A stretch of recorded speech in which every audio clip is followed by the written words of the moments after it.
The intelligence community has caught the spotlight thanks to what you might call presidential personnel actions. On the other hand, the IC has always been a cauldron of big personalities dealing with big issues and lots of opinions. My next guest was the principal deputy director of national intelligence during the first Trump administration. Joining me with her insight, Sue Gordon. Sue, great to have you with us. Tom, great to be with you. I'm a longtime follower, first-time caller. All right. Well, good. I was going to say welcome back, but I guess it is your first appearance toward the end of my tenure, but it's never too late, is it? Had to sneak it in right under the wire. All right. So there have been these firings, and I mean, this is not unprecedented for a president to replace people in the IC, but give us a sense of what it's like. I call it a boiling cauldron, but is that a good characterization? Well, let's see. We'll hit two topics. Number one, the firings. I guess it's not unprecedented. And I think, as I said in my note, when I was one of the ones who was being shown the door, is on the one hand, the president should have his own team. On the other hand, the idea that you must replace these people who are career professional public servants because you are afraid that they have an opinion or a political view is just wrongheaded. And I think that's one of the hardest things for political appointees and politicians to wrap their head around, is though public servants and federal employees do express our political opinion every 4 years when we go to the ballot and we close that door, that isn't who we are. We're serving America, and we recognize, I mean, I served how many, 8 presidents?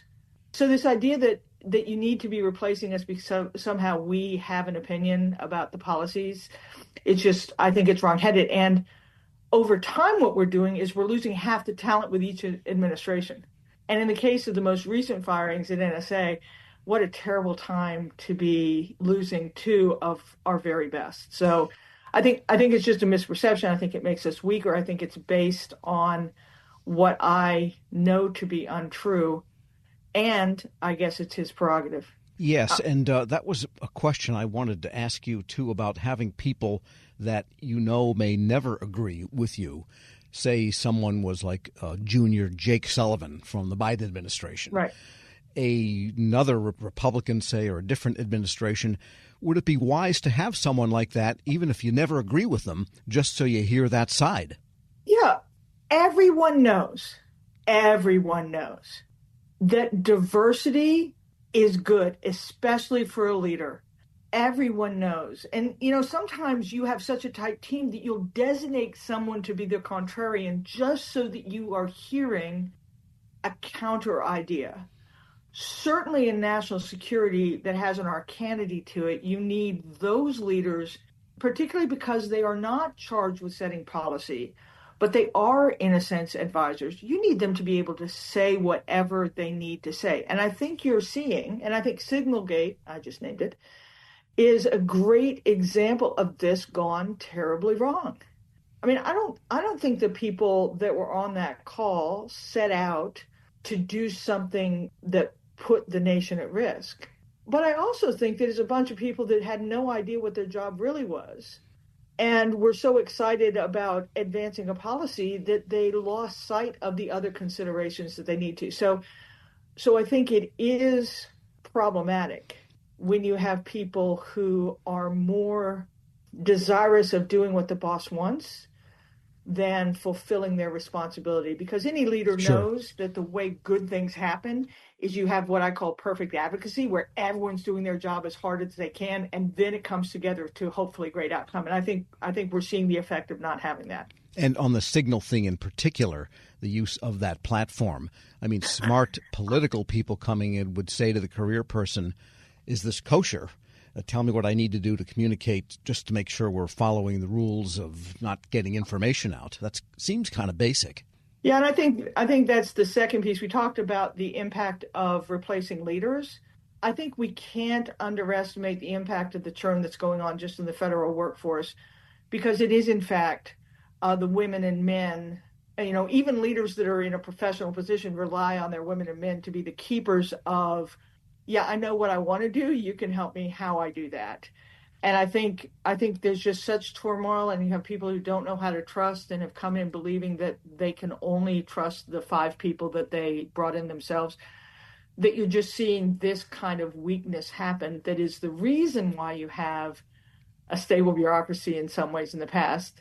If I were talking to the president today, what I would probably tell him is that his agenda probably isn't being advanced as effectively as he would want, even if it's an agenda that not everyone agrees with, because he doesn't have that professional foundation helping him to achieve it. We're speaking with Sue Gordon. She's former Principal Deputy Director of National Intelligence and recently joined some boards. And you said your showing of the door, you had a couple of years in the first Trump administration. Mm-hmm. Was it that much turmoil as it seems to be right now in the IC? No, I thought, well, I was the first 2 years, so 17 to 19. So I'm like in the first group of political appointees. This is anathema to a storyline going on. We weren't trying to stop the president. We were trying to help the president do what he wanted to do within the construct of the system. So it was a lot of work. And I think there was a lot of impedance mismatch between a new president that was economically focused, who had people he trusted more than the intelligence and national security communities, and then a bunch of professionals who thought that everyone understood what we were doing. So there was friction, but it was more in the how are we going to get things done rather than us and them. I don't trust it, not going to do it anyway. So he was certainly a different president, but in a weird sort of way, every president has been different. And I think those first couple of years we were trying to figure out how we serve him. And then over time, his impatience with just getting what he wanted, how he wanted it, and our thinking that we were supposed to be the keepers of the rule of law and kind of precedent just kind of begat what we have now. And don't take this to mean that I think that the bureaucracy was perfect in how it responded to a very different kind of president. I think there were things that we could have done better. And I think our mistake was in thinking that he understood, and his mistake was in thinking that we weren't trying to help. Too bad you weren't at the State Department for all those years instead of the CIA. You're very diplomatic. I think there are lots of reasons why people are glad I wasn't at the State Department. Yeah. Well, you mentioned the economy, and I wanted to ask you, too, what do you imagine might be going on in the intelligence community now topically, because the tariffs and the realignment of everything we've understood to be the economic and trading system, this toppling that's going on, there's been many, many reports and analyses saying, well, look at Japan is looking at China in a different light. Unthinkable. Yeah, I think this is one of the greatest negative consequences of this kind of, I know what I'm doing, I'm just going to do it.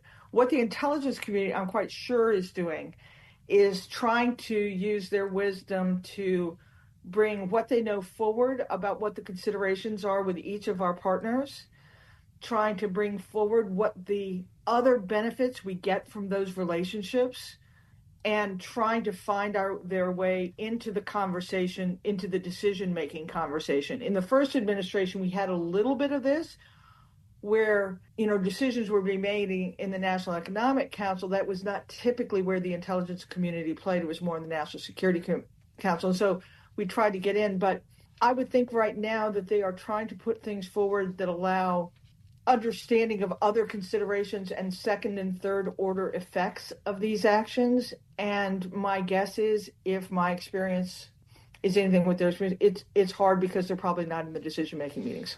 Yes, and but they're doing it. I mean, I know they're turning out. And Tom, you asked me a question when we first started this about how we went. I think during my tenure, when Dan Coates was the director of national intelligence, I thought our community, and that extends to the whole national security community, did a really good job keeping its eyes in the boat, right? Of not being too distracted by the froth above it.